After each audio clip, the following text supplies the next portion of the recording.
Welcome to Season 2, Episode 37 of the SNLF podcast. And blimey, I actually had a little bit of a countdown there to get started, which is certainly something new as well.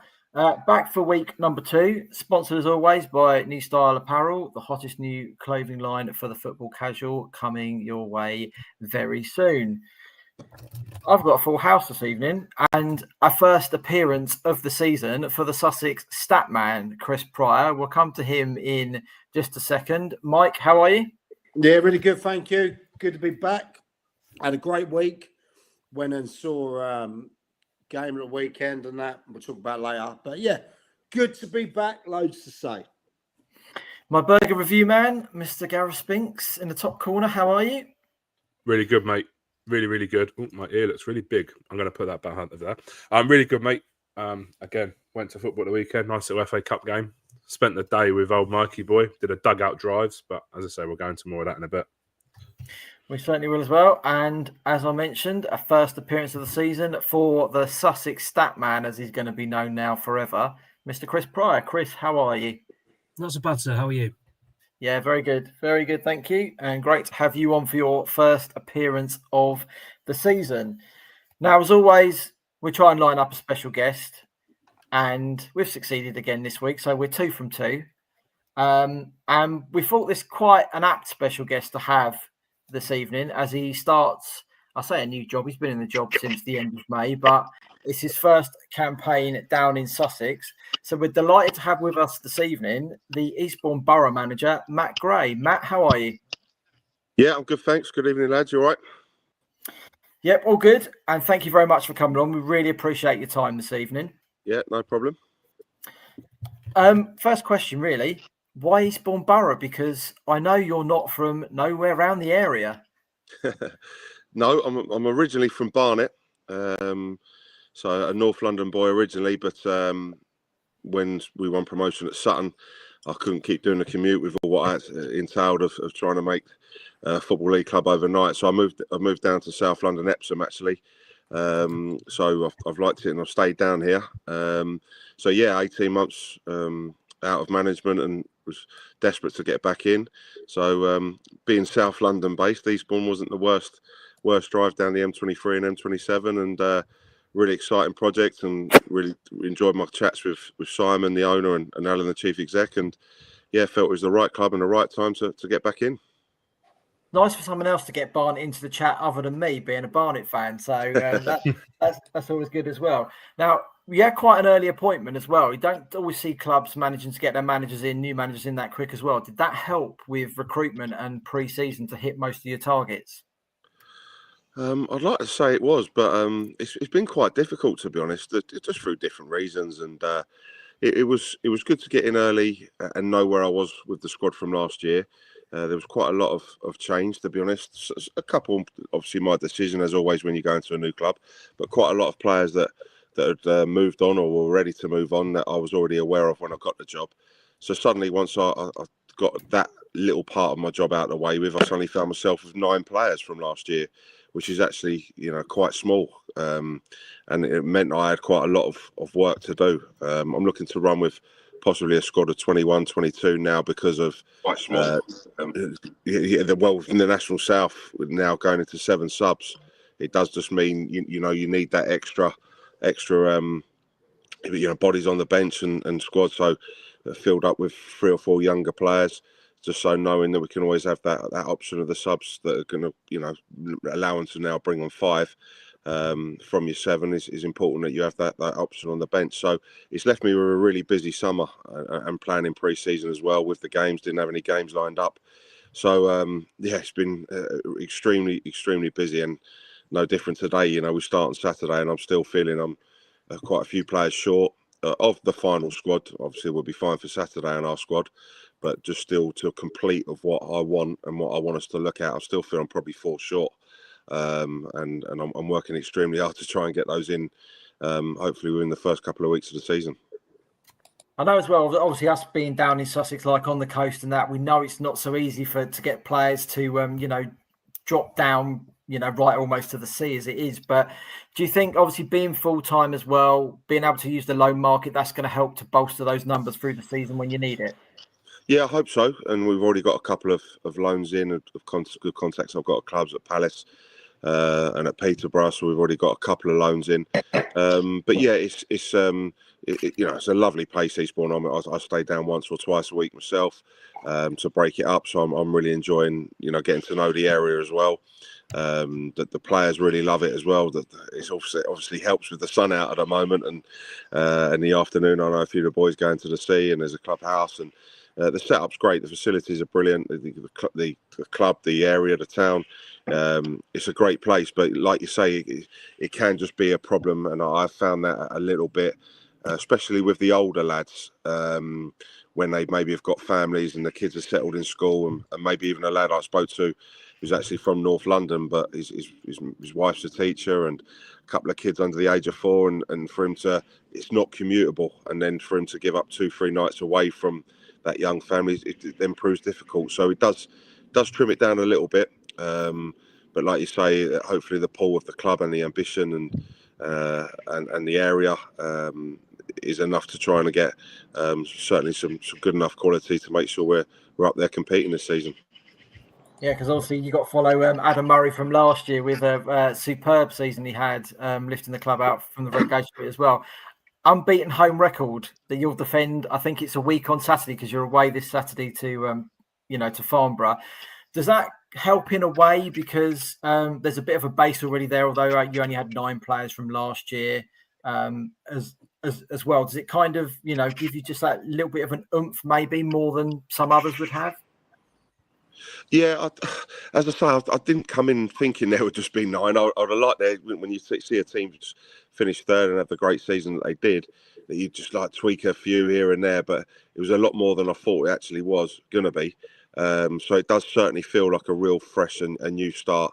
And me wanting to obviously put my ideas onto it, and it's going to take time, like any manager would say, but naturally it is. I certainly didn't hit the ground running when at Sutton either.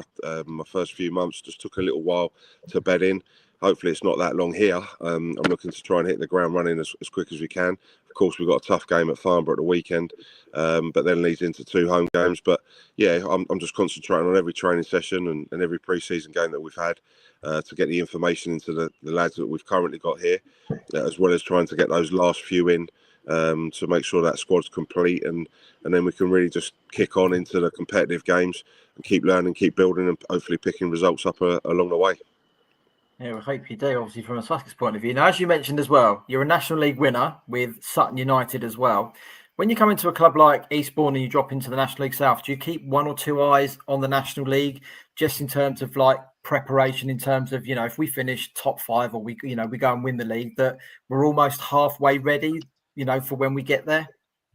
I think just because your knowledge of the game anyway, I've had 3 seasons in League 2, a couple of years in the National League. So even when I was in League 2, I was looking at the National League, National South, and just making sure you're on top of players and teams and what clubs are doing. So you've got to have your finger on the pulse in and around your levels. 1 or 2 up, 1 or 2 down, knowing what's out there and what players. Because the most important thing is recruitment, and make sure you've got the quality of players always coming in. Because like any club in the world, really, you're always going to have other clubs trying to poach your best players. So when we do know that, and the club have got good history of moving players on hire, I've got good history of moving players on hire as well, that when we do sell those better players or move those better players on, that you're ready to fill those gaps straight away. So there's that recruitment side, as well as obviously your planning. We're all in it, every club's in it to try and be successful and get a promotion, and knowing what the division above looks like. And obviously I've got good experience of that, to knowing what it takes to go and get results and make that step up as quick as you can into the next division. Mike? Matt, how you doing? Mike McCaffrey. How you doing, Mike? You all right? Yeah, all good, pal, all good. One thing I want to ask you as well is, you've got a lot of teams down in your area down there. How tough is it to find the talent? How far do you have to go?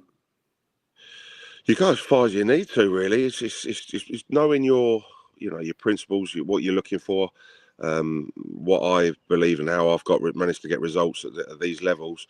And it's now then you put the players in, and some people, you can look at maybe a negative that only 9 was kept from last year's successful squad. But on the flip side, it gives me a blank canvas to go and fill those spots. So I can really go and identify what I want in the certain positions and the criteria for the different positions that I'm looking for. But like I said, it's a good catchment area. You can get lads down from South London and the whole of Sussex and Kent and Surrey. So there's a big catchment area. But with the big catchment area of players, you also get a big catchment area of clubs as well, looking for those players.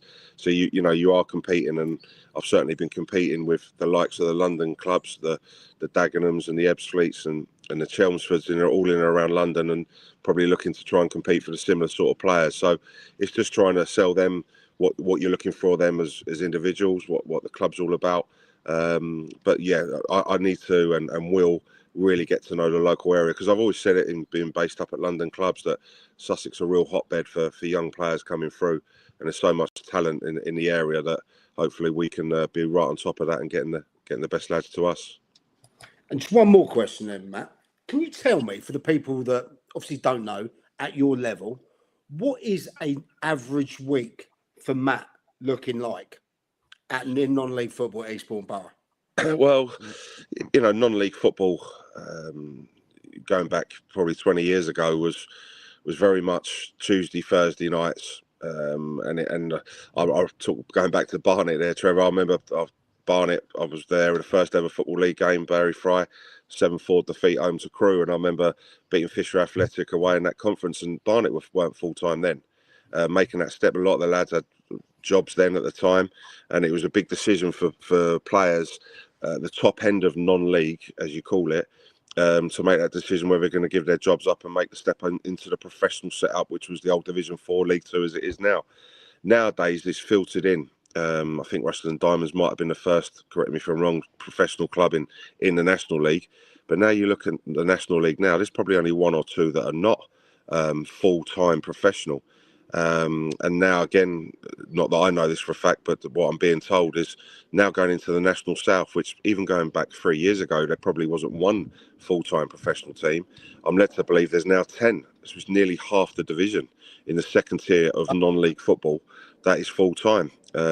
So Eastbourne Borough being one of them, which was a pull to me, obviously being used to full-time and wanting to stay full-time.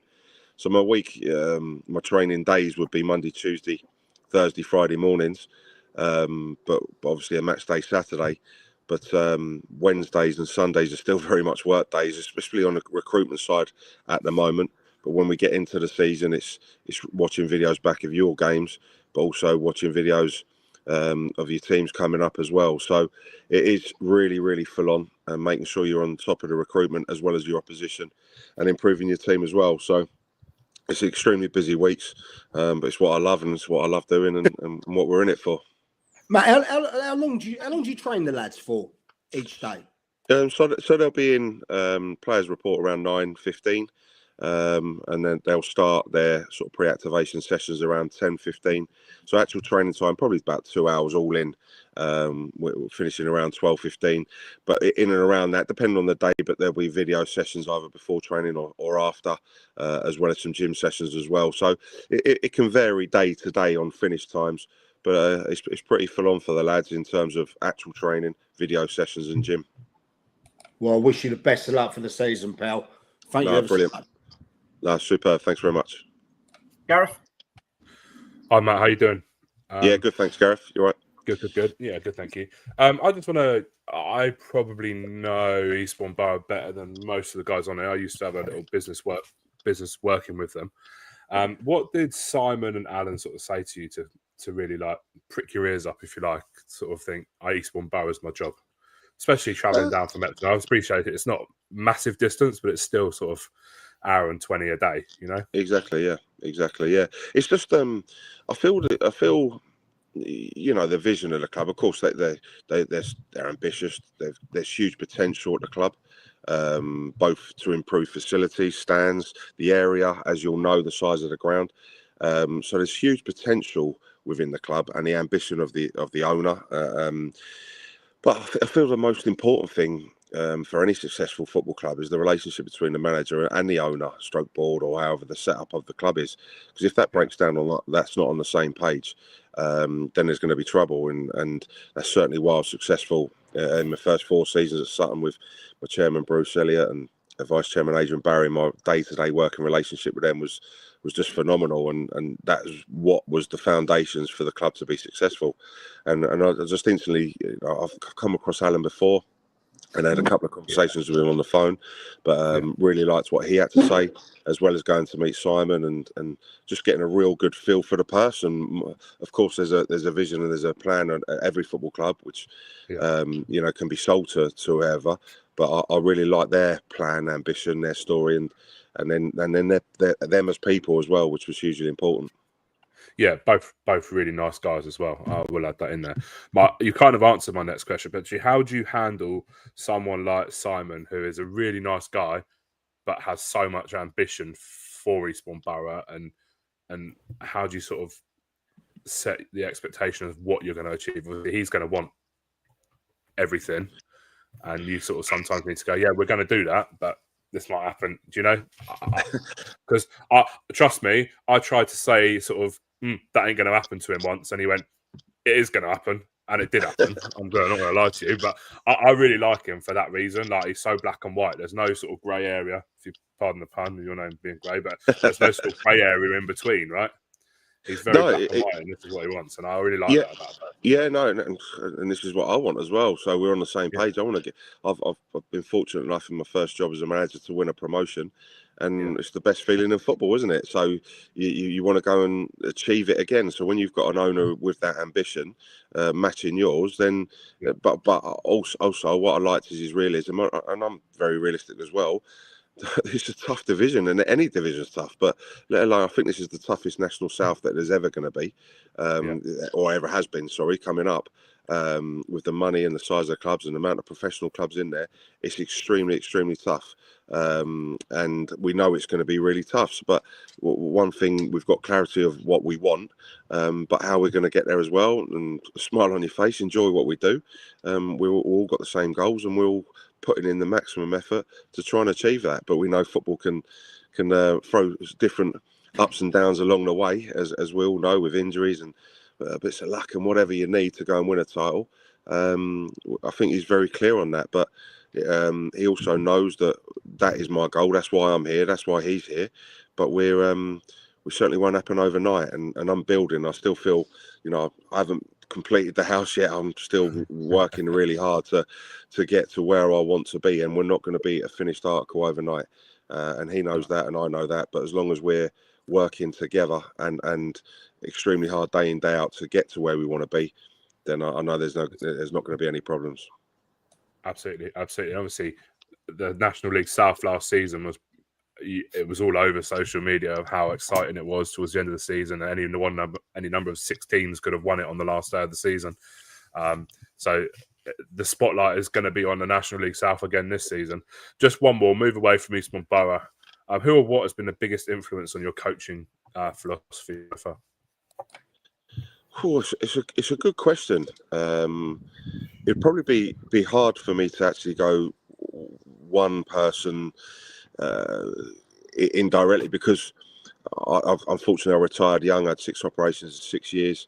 Always knew I wanted to be a coach and a manager, even from a young age. I remember going to an England trial under 15 and coming back to my room at Keele University and writing the sessions down and just having that eye for coaching and knowing I wanted to be a manager one day.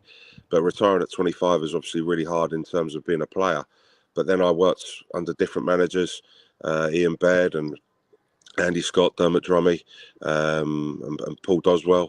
So I've worked under different managers at different times. Dean Holdsworth as well, at Aldershot. And what I probably like to say is, all through my time, I've looked at some of the things that I really thought they did well, and some of the things I thought, I might try and do that a little different. So working with all those good people and all had real strengths and real qualities, I'd like to think I've taken a lot of those positives out of all of them, and me standing there as an assistant and working with them. So it'd be hard to really pinpoint one exact person who I've moulded it on, but I've just been around these levels for a hell of a long time, and then working with different styles of coaches, personalities, characters, just to mould in to make sure that you're yourself, and seeing what's brought success to other people in the past. Amazing, thank you. Now I'm going to pass you over to Chris. Now Chris is an Eastbourne Town fan, so Chris, go lightly, please. Be nice. It's my debut, I suppose. I've got to be nice, haven't I? Be Welcome nice, to Eastbourne, Matt. Thank you very much. Cheers, Chris. And I mean, yeah, last season was a crazy division. It was really good fun to watch, and I look forward to seeing how this one pans out with you at the helm. One thing that's stuck out to me in just researching stuff today was your squad profile, in as much as it's the youngest in the league according to Transfermarkt. So, is that a deliberate thing from yourself to try and bring in some fresh legs? Obviously, I know there was a lot of turnover of players, like you said. No, I wouldn't say overly it was deliberate to be that. I like a mixture, if I'm being honest, a mixture of youth and hunger and desire, and legs and enthusiasm. My first signing was Craig Eastman, my captain at Sutton, so he certainly would have pushed that tally up with his age, but his experience and what he'll bring to me off the pitch as well as on it is invaluable. But I feel it's probably where. Maybe a little bit location as well, like I maybe mentioned earlier when I was maybe trying to sign a guy using that example again in his late 20s, but more North London based and couldn't commit with his family and whatever. It's probably moved me down to a little bit more younger. As I say, I'm still looking to bring 4 in, a little bit more experience in there. Got Mo Sagaf in the other day, who's been around National League, over 140 games in the National League with Dagenham and Braintree and Bournemouth. So that brings a little bit more experience for me. And ideally, if I could bring one or two out the remaining 4 with a little bit more experience, just to bolster that age up a little bit, that's what I'll be looking to do. Excellent. No, it was really interesting to just look at the names you brought in. I mean, Harvey Lintott, has done really well at Football League level as well. So, there is some real experience in there as well. It's not just kids. But, well, it'll be interesting to see how the season pans out. I wish you all the best. Yeah, lovely. Thanks a lot. Cheers, Chris. Just before we wrap up, Matt, not a lot of people know your family have got a little bit around another non-league club as well, at Hadley. Yep. Tell us a little bit about that. Yeah, just a part of Barnet. Obviously, you got Hadley Common at the top end of the high street there. I think the club was formed there in 1882, but they now play at Arkley, which is the other end of Barnet. But yeah, it's just a family club. I think my granddad played for them when he was 15.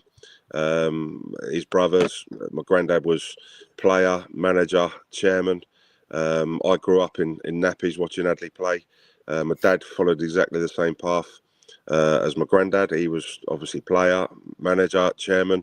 And then me leaving school and signing for Tottenham, I sort of missed the Hadley pathway. But my brother's followed in the 3rd generation, and he's now played. He's not managed. He's not into the management or the coaching style at all side of things. But he's now chairman himself. So my brother literally runs the club at Hadley now. So and they've done phenomenal in the last however many years, 7-8 years under Anthony Clark and moved up now playing at step 4 and just missing out, and they lost in the playoffs last season to Berkhamsted. So yeah, a real family club with the Greys, and whenever I can I'm going there to support them. And I actually played Eastbourne quite a few years ago in an FA Cup game and lost in a replay.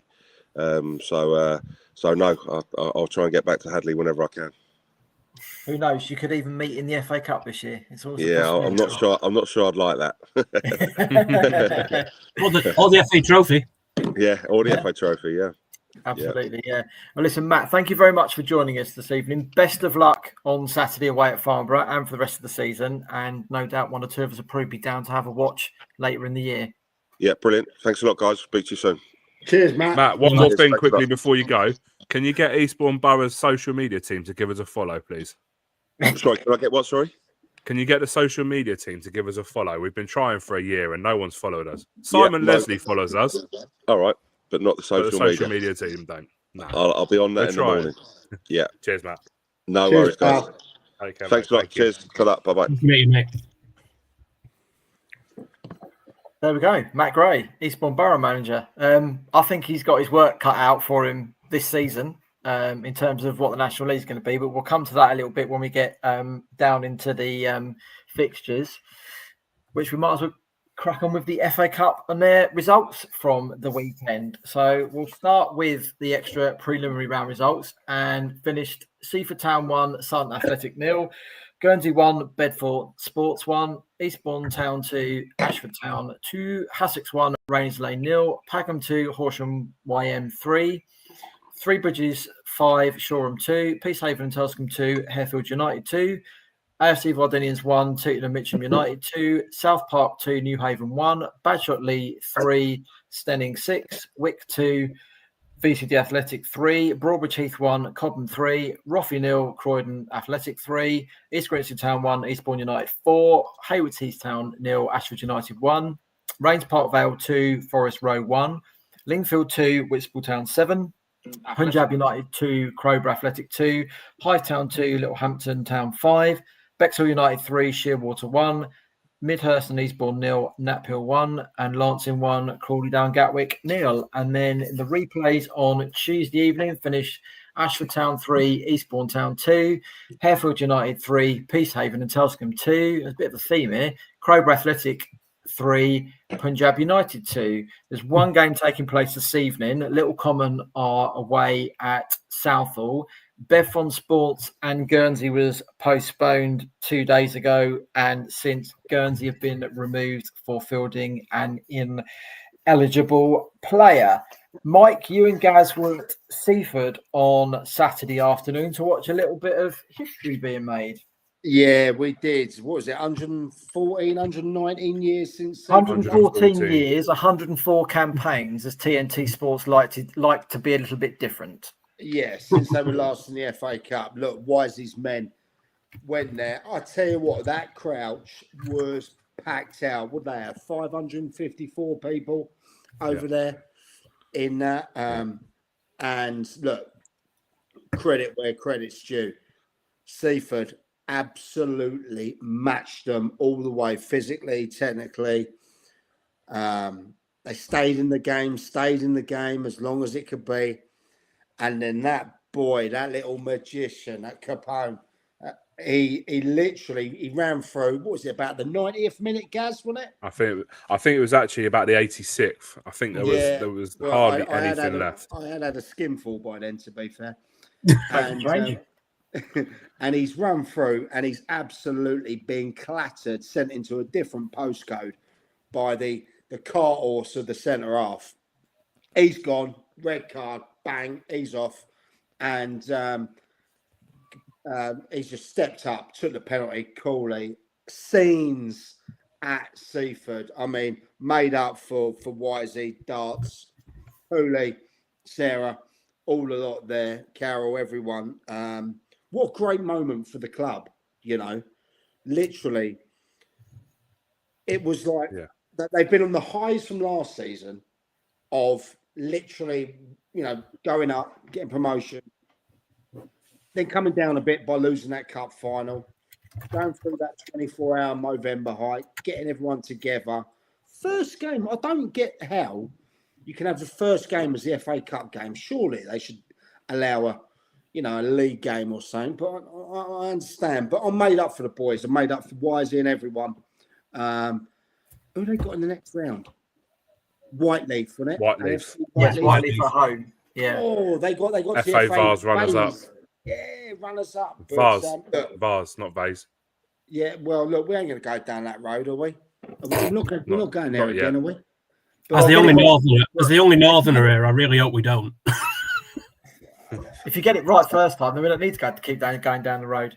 Do I have to deal with this again? Do I? Do you know what I mean? But no. Well, look. you can always ask your missus whether it's a vase or a vase. Okay.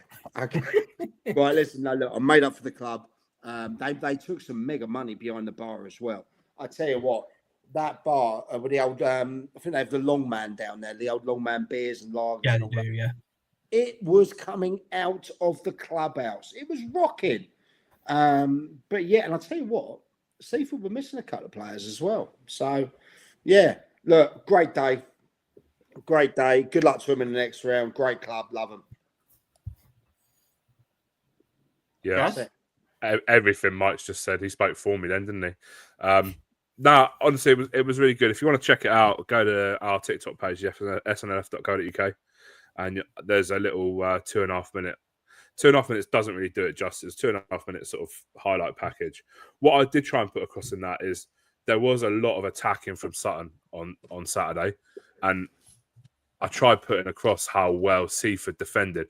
It was almost like they knew that Sutton were going to come at them, and they just needed to hold on, and there would be chances. And then they got their chance in the 86th minute. They took it, and Sutton. There was a lot of huff and puff. I don't think the keeper had many saves to make. They didn't threaten them, did they? Sutton? No, the goalkeeper didn't have much to do. To be fair, there was a couple of sort of easy saves, but other than that, there was nothing massive. But they did spend a majority of the time sort of on the defence. I think Seaford. I don't know whether that's fair to say, but they defended so well. And yeah, what a story! 114 years out, and you're into. I'm going to call it the second round because it's the second round that's available to them. I get it's a preliminary round, but look, with what it is, let's be realistic. They're not going to make it to the second round, are they? Why not? Second qualifying. I mean, round, they could, but that's the second qualifying round. There's the second round available to them. I'm going for that. I know it's a preliminary round, and it's going to annoy a lot of people. But look. Credit to him, credit to Wisey. I think he was buzzing at the end, but we had to shoot off. Mike's missus was very happy because I got him home in one piece. Yeah, I weren't. And he was home at a reasonable time. No, Mike wasn't. But unfortunately, it was a miracle I even made it to football. Let's make it that. Let's put it that way. So, yeah, no, Saturday, good to see Seaford in the next round. Just got to pick somewhere to go now. Mm-hmm. Chris, were you at the Saffrons? Hey? Were you at the Saffrons? I was at the Saffrons, yeah.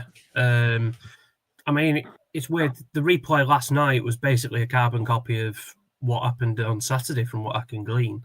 Like, we went 2-0. You know, we were missing a couple of players as well, but we were toothless. Very poor performance in the first half, particularly. Second half, we came out of it. There was a couple of changes at half time, and like Harvey Mapstone came on. And showed it up, and we attacked, and we did look better, but I think we were lucky to get it to a replay, if I'm being honest. It all changed on a late red card, someone from Ashford. It was the most needless sending off ever. It was just a bit of to and froing at the on the touchline with 10 minutes to go. You're 2-0 up, just see the game out, and he just turned and lamped one of Town's players. So that was a bit daft. And then Marcin Ruda got two goals in the last 2 minutes to take it to a replay. Which again I think was we were lucky to get a replay, I think. And then last night exactly the same thing happened. We were 2-0 down at half time. This time we pulled one back just after half time. Another red card. I don't know if you saw Moose on Twitter. Is it in Abraham? Yeah, it all got a bit spicy because the floodlights. Ashford only Did played. he punch him? Did he punch him, Chris? I don't know. Apparently, I don't know if it was caught on video. I don't know. Someone was saying it. Yeah, that's it. No one likes the grass. Good lad. Grass gets cut. That's all I'll say. But yeah, it all seemed to go off. But yeah, we lost in extra time, 3-2. So our FA Cup run for the season has come to an end. But I was about to say about Seaford because we got Ashford were a week ahead in as much as they'd already played a league game. To your point, Mike. That was the Sussex club season opener, whereas Ashford, and I think the same with Sutton Athletic as well, they'd played a league game prior to the FA Cup game. So in effect, they were like a week ahead in their prep. So great, fair licks to Seaford for getting over the round. Yeah, I can't understand why they can't make the FA Cup the second Saturday of August, so everyone gets a chance to get at least a league game, if not two in, because everyone plays, and we'll find when we come to the fixtures a bit later, barring the top two divisions, everyone plays the first league game on Saturday, and then they play another one on Tuesday. And I know there's some of the following weekend, but why can it just not shift around? Again, it's like almost the FA Cup again is playing to the big boys because the rounds have got to sit in sync from the first round onwards, and then the rest where everyone's got to have a replay if they need it, where we're not allowed it beyond the fourth qualifying round, and it just don't sit, properly as far as I'm concerned. No, it does seem absolutely daft. no arguments here. And it's only Sussex as well in this. It seems like because Middlesex. So Ashford's League kicked off the week before. Sutton Athletic did as well, which is they're in the SCEFL, are they not? Yeah, SCEFL, yeah. So it just seems like the SCFL's a bit out of step with everywhere else. Well, not everybody actually kicked off the week before. I think I worked out it was something like 7 or 9 out of the 11 Step 5 leagues actually kicked off the week before. So not everyone did get a game in. But why it's not uniformed? Again, it's something you would think the FA would say, right, everyone has a game, everyone plays, just get it sorted out. A bit like with some of the fixtures coming out, but that's another story. But there we go. Well, I managed to trump all of you for goals, and I had 9 in my game. I was at Stenning watching Lingfield against the FA Vase holders, Whitstable Town, and I had a bit of a chat with Lingfield's manager. I think it's Dan Burnett just before the game, and I did say to him, playing side like Whitstable, not going to be easy. At least 3 of us, saw Whitstable at Wembley back in May, and just impressive, as AFC Whiteleaf. But he said they raised their game against the better sides, and then against the lower sides in the Southern Combination, they tend to struggle a little bit more. So I thought, well, maybe we might be on for a bit of a game. And Lingfield actually took the lead, and I was like, right, okay. Bearing in mind Whitstable and my tip for winning the SCEFL as well this year. But within, I think, 4 minutes of Lingfield going in front, Whitstable were 2-1 up. They literally turned it around just like that. Notched the third one. Then Lingfield, scored a penalty 2 minutes before half-time to bring it back to 2-3. And then when they came out second half, actually looked more likely that Lingfield were going to actually do a bit more than Whitstable. And then all of a sudden, every counter attack, Whitstable looked like scoring and did plonk another 4 in the net. And that was Lingfield's FA Cup campaign over for a season. But the bigger news for them was 2 days ago, as we're recording on a Wednesday, or we're live on a Wednesday, whichever you're watching, listening, however.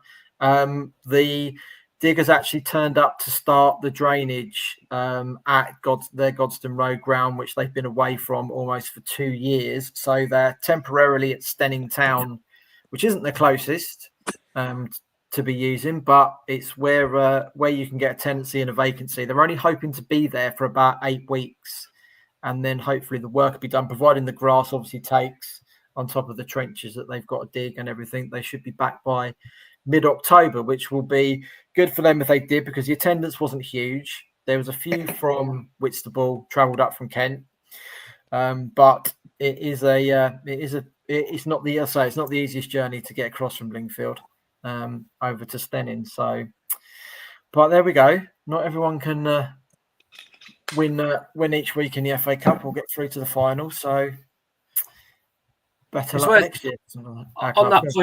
On that point about Lingfield turning up against the bigger boys, you will not be surprised to learn I've got some stats.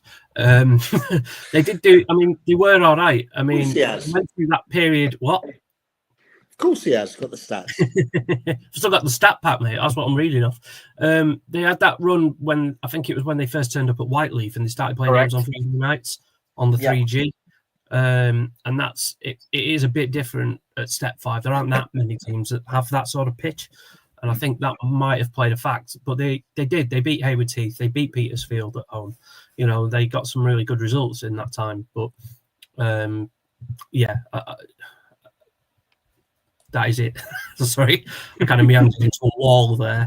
So yeah, no, I mean they did seem to settle down a little bit when they got to Whiteleaf. I think having played at Oakwood, I'm not sure if they had a couple somewhere else just after that as well until they got into Whiteleaf as well. They did settle down and pick up, like you say, some results against sides that we really wouldn't have expected, and we did pick up on that last year as well. So, fingers crossed they can put themselves in a reasonable position before they get to the middle of October and then get themselves back into Lingfield, and things really pick up for them off the pitch. Because I think, if I'm right, they've got quite a good youth set up as well as a 23s and 18s. So it's very vital to get the first team back there, which holds the glue of everything else together.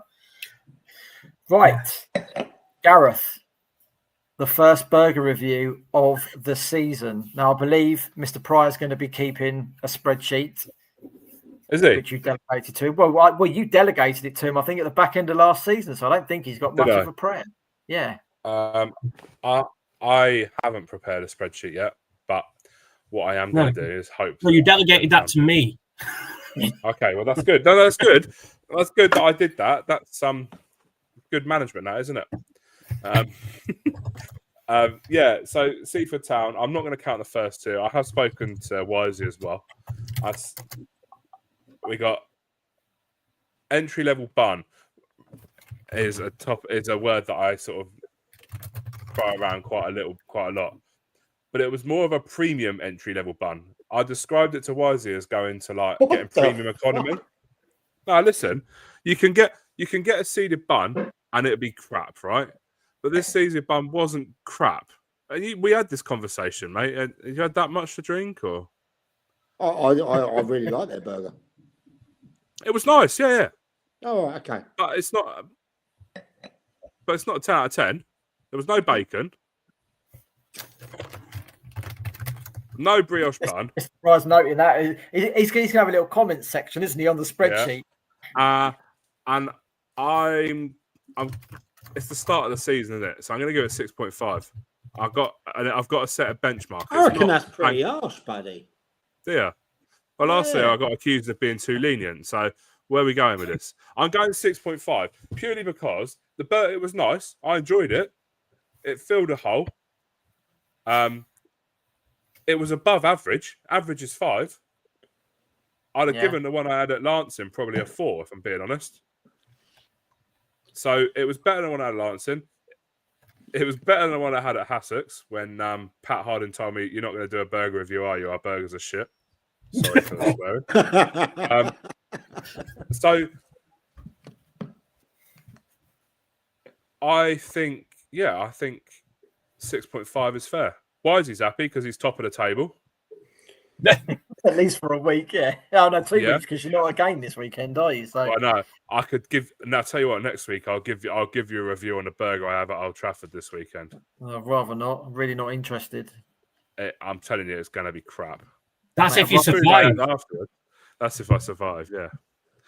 Exactly. It Right, might kill me. No, 6.5. Yeah, we're starting the season strong. I'll go back at some point in the season. I'll give them a second chance. There might be bacon. You might get a 7.5 because the burger itself didn't taste too bad, but there was no bacon. It was a premium economy burger. It's like, yeah, that's my thoughts on it. Guys, I think what you need to do, right, if you're going to go back and do revisits, like these guys that go around and give the 5-star hygiene review thing that you have to plonk on the wall, you're going to have to get a little sheet made up, little sticker that you can give out. And then if you go back and it's a little bit better, they can take that one down and put another one up. Yeah. I mean, I could do. It sounds expensive, you could. Though. But no, it's it wasn't bad. It was above average. Mike's really pissed off. You could look at him. He's like, I don't agree with you guys. Well, but you did the reviews, mate. You did the reviews. Yeah. All I know. Did you see my 10 out of 10 burger I posted last night? You did the reviews. All I know is it was a bloody lovely burger and lovely atmosphere and lovely thing. If any of the Seaford lot are listening out there, never invite Gareth down again. Did you not see my 10 out of 10 burger from last night, no? What, the one you cooked and the one that you posted and the one that you wanted all the plaudits for? That burger? Yeah. Yeah, that's the one, yeah. The marked his own homework burger. Yeah, that's the one. That's the one. No one's going to blow your own trumpet more than yourself. Well, you just need to take a couple of ribs out for that. Anyway, right, so Mr. Pryor, 6.5 on your spreadsheet for that one. Seaford Town, number 1 at the moment. Comments are going to be no bacon, but plenty of beef. yeah, plenty of beef from Gareth. Yeah. I might put that when I'll stick it out on socials tomorrow. No bacon, but plenty of beef. I'm going with that one. His tagline, isn't it? It's going to be his tagline. Right. We'll crack on with the fixtures for the divisions for this week. We will, as Ryan's asked as well in the comments, the top 4 or 5 in the Prem Division 1 this year, but we'll have a look at all of them as we go through. So we'll stop after each little round of fixtures and just have a little conflab about just how well we think some are going to do. We're not going to start putting teams in relegation zones and stuff like that because we ain't kicked off yet. And by next Saturday, it could all change comprehensively. So we'll start with the National League South, and I've been really organised this year and put all the fixtures on one piece of paper so I can follow it all the way through instead of tabbing my phone. How about that, eh? Progress. Right. On Saturday, Horsham head to Chelmsford City. As we mentioned, Matt's Eastbourne Borough head to Farnborough and Worthing host Bath City. There's no midweek games in the National League South, actually midweek the week after, just to be a little bit special. What are we expecting from our 3 sides in the National League South that we know is going to be absolute carnage this year? Well, Mike's run away, so he obviously doesn't want to comment. I don't know what to expect.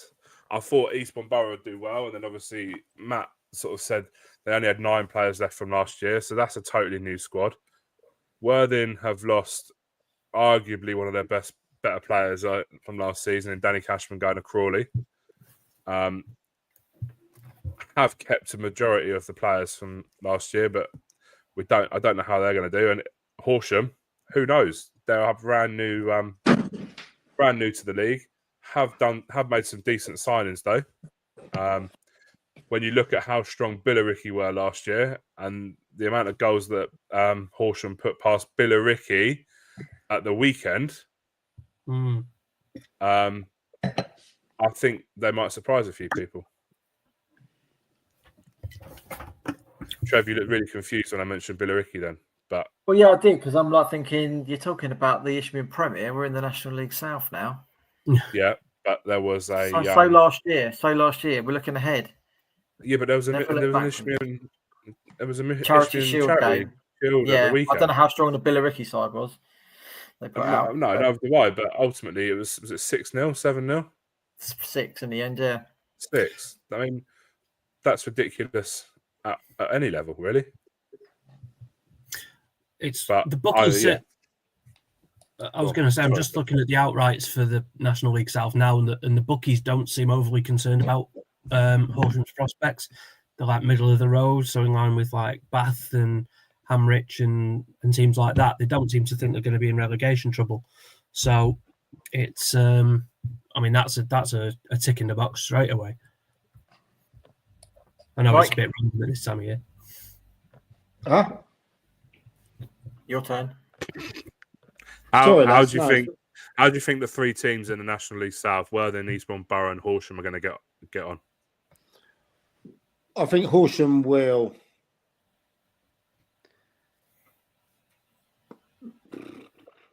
bottom to mid. Okay. Worthing, I'm not as confident Worthing this year as I was last year.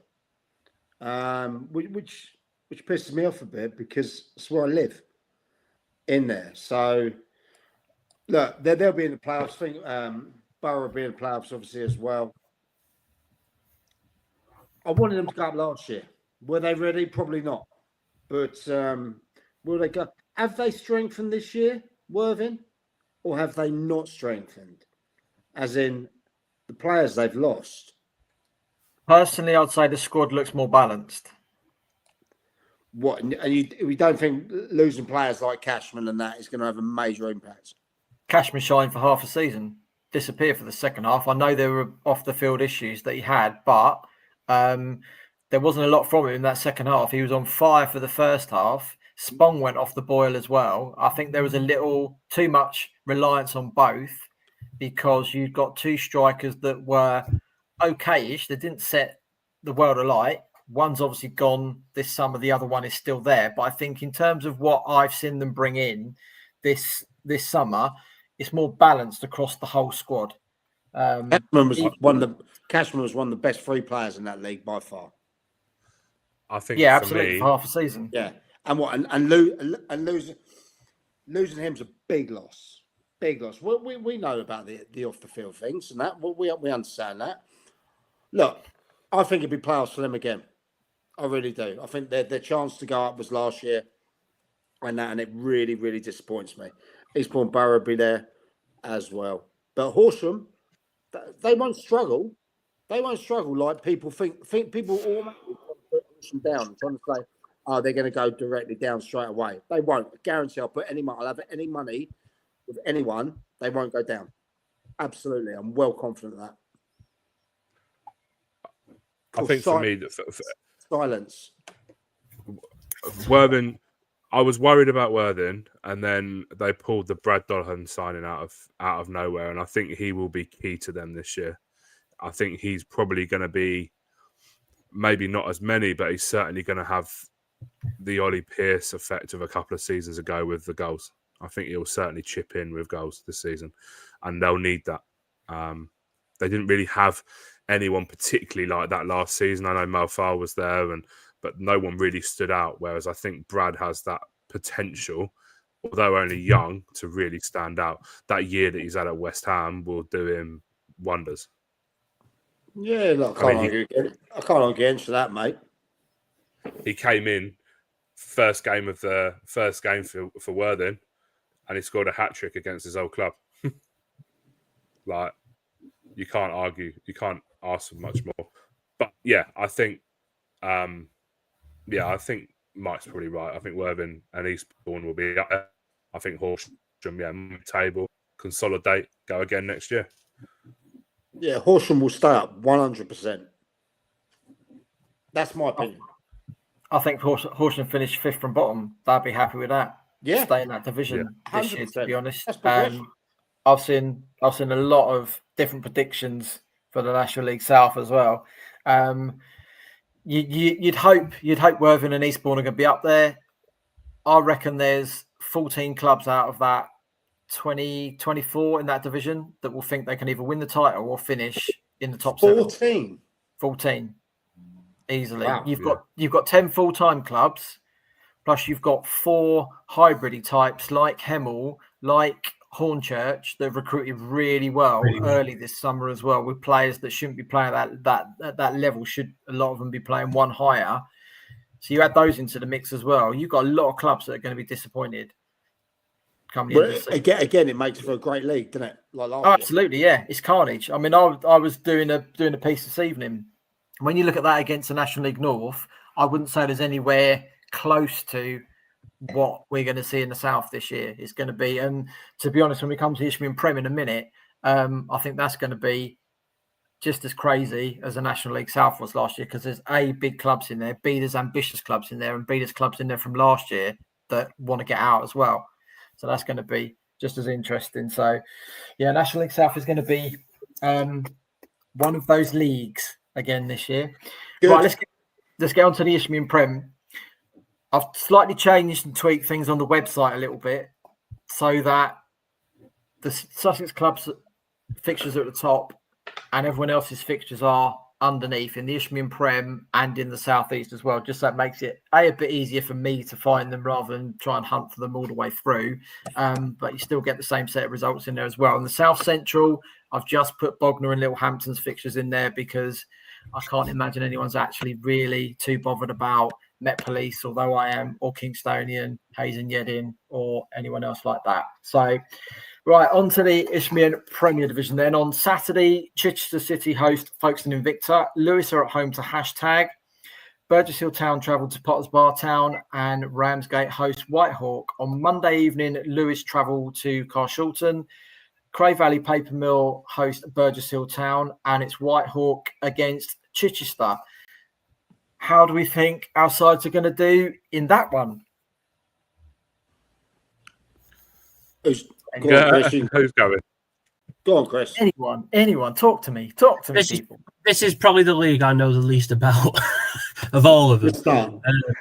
But let's give it a crack anyway. I'm looking at the bookies odds at the moment. I hate to say this because of without Ryan here to defend them, but Whitehawk are the rank outsiders, which would seem to indicate that they're in relegation trouble. And I know they had a bit of a wobble, but I thought they were sufficiently clear of it last year to not be in danger. But here we are. I think Burgess Hill will be fine. Having watched them last year.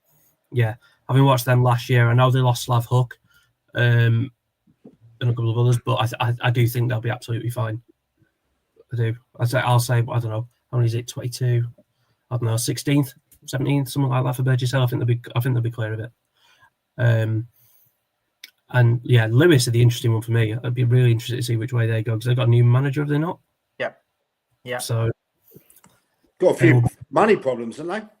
Well, there is that, and also like they came to the Saffrons and were roundly beaten by Eastbourne Town. Now I wasn't there that day; I was in Nottingham, which was fun.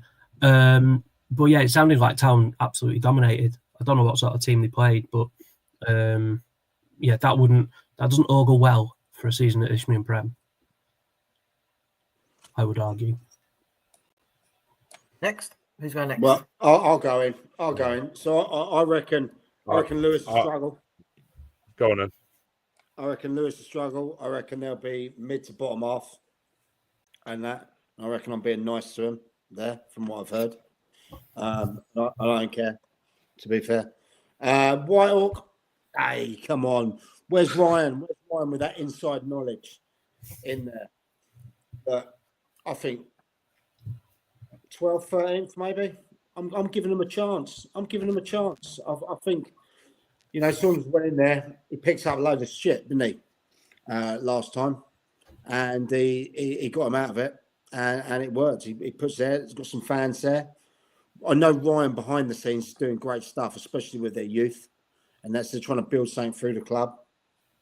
Who else we got in there? Burgess Hill. A lot of people are writing Burgess Hill off. I don't know why. Like, I saw him pre-season in a game up at Hayward Heath, and it was a run-of-the-mill game. They changed about 100 subs. You know, loads of players missing. I think they just signed 3 today, to be fair, as well. Yeah, they have. Look, listen, Gary and Jay will be fine in there, I am sure. I reckon they'll be 13th, 14th, I reckon, in there. That's just my opinion. I think all our lads, but I think Chichester will do all right this year. They'll push on. They were so close to the playoffs, weren't they? Oh, they put that run together, didn't they? You know, and they got, you know, Dab in there, who's when you speak to him, you see why players want to play for him. Do you know what I mean? He's that kind of guy. He's like a godfather. And he walk in there, you can imagine him smoking a big fat cigar, sitting around, giving his team talk and stuff like that. What a kind of guy. So, look, I hope they push on. It's a tough league, isn't it, lads? It is a tough league. And one I don't know enough about. No, and in St Albans coming down as well. They're not a small side at this level at all. No. So they're going to put themselves up a bit, I think.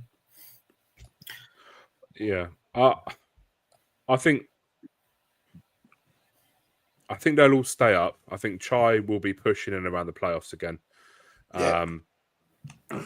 But like Chris says, there's some massive sides in that division, and this is sort of where the old 3 up, 3 down argument comes from, isn't it? Like there's a bit of a bottleneck now sitting Isthmian Prem and National League South of some of you got like Averley, you got Cray Wanderers, who obviously haven't been up and around there, but they are bigger clubs from sort of years gone by. Dulwich Hamlet in there. But yeah, I think Chai will be in and around the playoffs. Burgess Hill, Lewis, and Whitehawk, I think they'll probably all sit somewhere in that obscurity of the middle. Not quite playoffs, not quite relegation. They'll sit somewhere in there. So yeah, that's where I think Chai will be the ones that are scooting in and around the playoffs again. You don't Noah thinks second season syndrome for Chai. No, I don't think so. I think they've got a very level-headed manager, haven't they? Who hopefully they'll want to improve on last year. I haven't seen much in the way of the transfer and stuff for them and players coming in. So I would assume they've kept a majority of the players they had last season, which, as we all know, is a massive thing in football, a bit of continuity. So that's my opinion on it. An interesting bellwether of a fixture for the weekend: Ramsgate Whitehawk for me. I think Ramsgate have lost Joe Taylor, but absolutely cakewalked the South East last year, and that's again, and that's with Sittingbourne in there getting over 100 points. Ramsgate were, clearly winning that. And yeah, first game at that level, Whitehawk, like I said, they're the rank outsiders according to the bookies. It'll be really interesting to see how that one goes. Is that what they are? But who are the favourites then, Statman? Billericay. Right, who are the top three? Billericay 7-2, St Albans 4s, and Dartford are 7s. 7-2 for favourite. Right, and who's the favourites to go down? Well, they haven't actually opened a book on relegation, annoyingly, but Whitehawk are 66, and then there's no one less than 50s. So they're in there. That's not. I've got Whitehawk, Burgess Hill, and Canvey both on 66. Okay, I'm looking at 3. Betfred. And have you got Billericay as the favourites there? Gaz? Yeah, I've got Billericay as the favourites, yeah. Trev, how close is 11-4. How close is that in your expert opinion? Well, very interesting in that top 3. Chatham Town aren't mentioned, and they're the only full-time club in the division next season at that level. They're 4. I've got Chatham Town at 5-1, the same as St Albans. How can we make a pound note, lads, out of this? I'd be putting it on Billericay, Chatham, Dartford, potentially Folkestone. Hang on, mate. No, I'm not sure if you get how this betting works. That's like 5 teams already. Yes, there's a top 5, Michael. One wins the league and 4 manage to make the playoffs. Oh, and then you got Cray Valley as well to throw in there as well. And then I'd put Cray Wanderers down as a dark horse. What I would say about Folkestone is I'm pretty sure they're playing at Margate for a bit. They are for a bit, yeah. So something to bear in mind. Well, yeah, you say that, but Jay was manager of Tunbridge with a 3G service. Margate have got a 3G service, and they're there because Folkestone are having a 3G put down. So I don't see any problems there, to be honest with them. But that's what I'd pick as the top lot. I don't see any of our sides have got enough this year. Chichester are the interesting ones to see what actually happens, because second season is a bit tougher. Burgess Hill, I think, could be fine. Whitehawk, I don't think will be trouble in the bottom 4. Lewis is who knows? I think, to be honest, depends if they start bad. Can they make any changes? Can they bring any better players in than what they've got? I don't quite know, but hashtag relatively strong last year. Carshalton are a funny side, having to play 48 hours after the first game. By the time we get to a week on Saturday, they could have a couple of points. They could have 5 points. They could have no points. All right, Trevor, are you sticking a score on if you had to? What, in the Isthmian Prem? Yeah, the one we've been talking about for the last few minutes. Well, you go from one to another. I would stick it on Billericay. At 7-2. Yeah, I think they should have done it last year, if I'm honest. But I haven't had a really close look at what AD Pennick's brought into Dartford, and they were very close last year. I would have put money on them to knock Dover out the playoffs. But if he's got himself a goal scorer in there, then I'd say between those two should be a shootout. And you're in the know at the old paper mills and all, aren't you? Yeah. So that'd be up there. That'd be up there. Yeah. They won't fold. AD Pennock, I've seen him play at Wembley Stadium. Gillingham. Yeah, 99. No, the year after, actually, against Wigan, when they came from 2-1 down to beat them 3-2 to go up. I think he took a penalty against Nicky Weaver for City. So yeah, I would say he's the brightest man. I'll give him some credit, actually, because last year I thought they'd finished mid-table, and they were well in that title race by the end of the season as well. Fantastic run, so fair play to him. I don't think he's the right guy for the job, but like people to prove me wrong. Right, let's get into the Isthmian South East and fixtures on Saturday. East Grinstead Town travel to AFC Whiteleaf. Broadbridge Heath are at home to Crowborough Athletic. Hassocks host Herne Bay. Hastings United are at home to Erith Town, and Three Bridges face Eastbourne Town. Then on Tuesday evening, it's East Grinstead Town against Three Bridges, Crowborough Athletic against Hassocks, and on Wednesday, it's Hastings United against Eastbourne Town. Right, let's have your views on this little lot then. Well, I'll tell you the one game I'd love to see, but I'm already sorted somewhere else at the moment. It's Broadbridge Heath versus Crowborough. Okay. Yeah. Right. So you got Simo and Muggsy, two managers that I absolutely have the utmost respect for. You know, Chris Simmons and Sean Mugridge there. Both the teams. Going to be a cracking game. Who's at home? Is it Broadbridge Heath home? Yes. Yeah. I know he's had. I spoke to obviously Simo pre-season. Did a dugout diaries with him. Get there, works under really tough conditions. He does, and he gets the best out of his squad. Muggsy, up there, great club. Look, I'm looking forward to it. I can't call it. I'd love to see a 9-9 draw. I would, to be fair. Both of those and have a beer with both of those after the thing. But I wish them both the best. Two managers I have massive, massive respect for. Top class. So I'm sitting on the fence, by the way. Chris? What we're talking, whole season or this weekend? Whole season. Over the whole season, it's going to be interesting. I personally think Essex will be absolutely fine. Like straight off the bat, I think they'll survive. I think they were just so good last year. 97 points, top of every single category you want to call. I think they'll be absolutely fine. I think Town will survive again. I think will not be too different from last season. I mean, we've lost some players, notably to Hastings, so Tom Vickers and Dan Hull, and JJ Walker went back, although he was only on loan. But we have brought Aaron Capon in. Hopefully, give us a bit more of an attacking threat, particularly with us losing James Stone to Sevenoaks as well. So I think we'll be not far off where we were.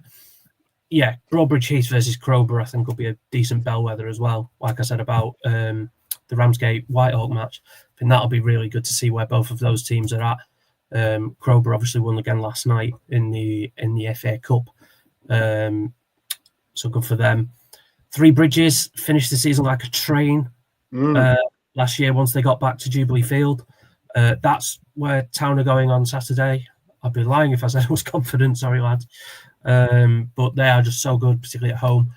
And, with Reece Hallard, and they've even got Hitman Dan Perry there as well, who used to don the yellow and blue, so he'll probably score knowing us. I don't think Hastings are going to have it all their own way, having come down. I think it's going to be... they've obviously done a lot of recruitment. I think their scouts have been based in Eastbourne, and Eastbourne. They've nicked players in all of the clubs in Eastbourne, which is their prerogative, to be fair. But yeah, that's a bit frustrating. But I think there's just so much quality at the top end of that division. Margate, but they're thereabouts. Sittingbourne got over 100 points last year and somehow contrived not to go up. So it's going to be an interesting one. And finally, East Grinstead, I fear for them. I think they'll go, if I'm honest. Yeah, I do. They finished. Why? Well, last season, I say about teams finishing well and taking that momentum forward. The opposite is true of East Grinstead. They finished really poorly. Town went there on Easter Monday and got a win there with no subs and quite a few kids.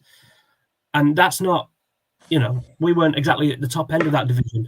And then Eastbourne United went there on Saturday and gave them a bit of a hiding in the cup.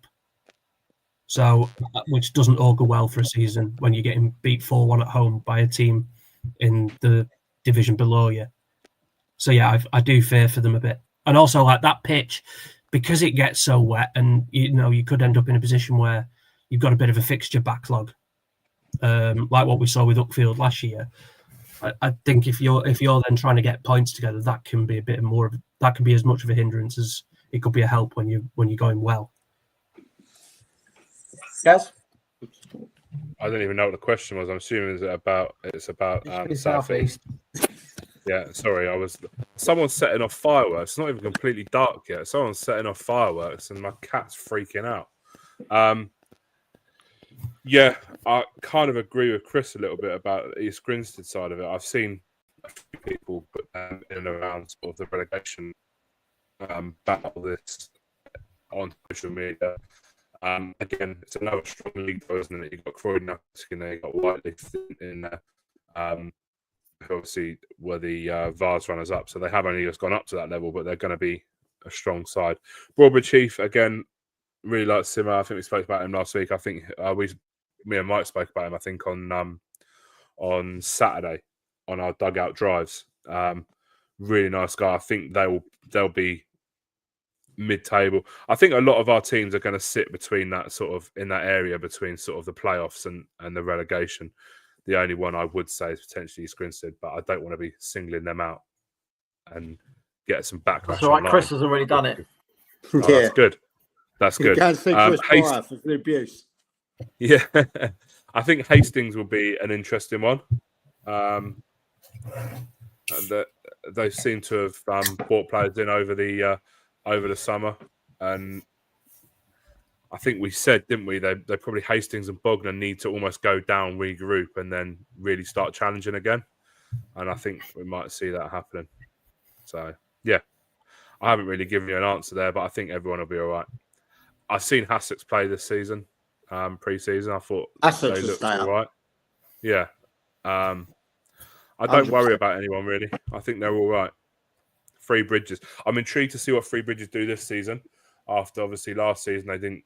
We started. I think someone said it, but I might have just come and joined back in. Then I think Sussex at the start. No, not Sussex. Three Bridges at the start of last season.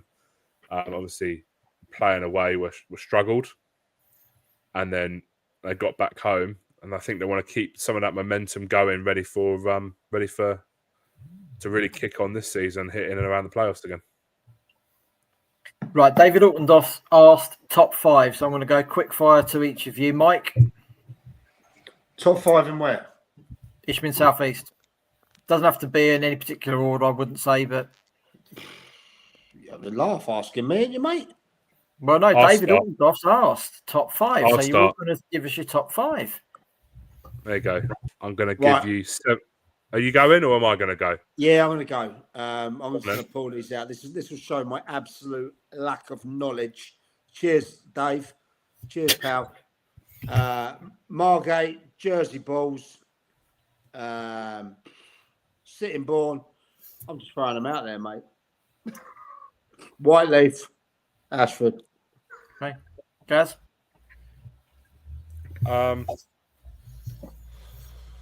Okay. Seven Oaks. Mm-hmm.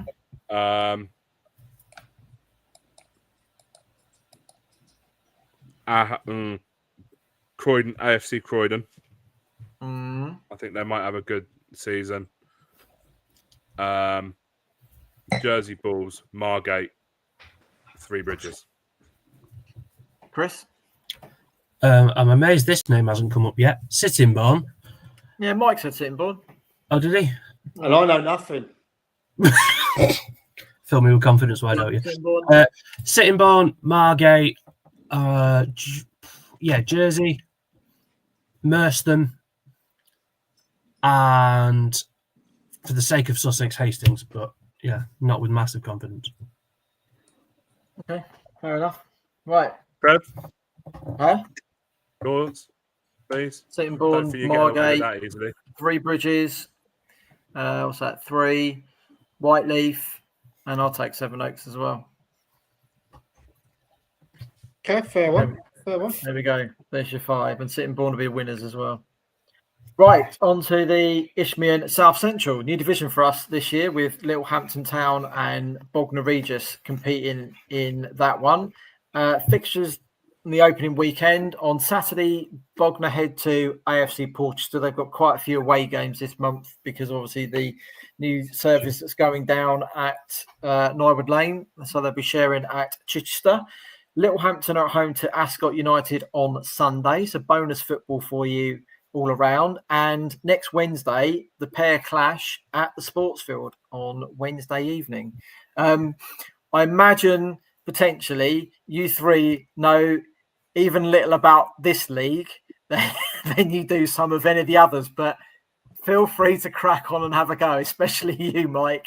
Yeah, well, I'll tell you what, I'll jump in because I know F all about this league, but I've just done a Dugout Diaries today with Mitch And, who is the Littlehampton Town gaffer. And do you know what he said? I said to him, and this recording will come out on Friday, I said to him, how much intel you done on the opposition? And do you know what he said? Nothing.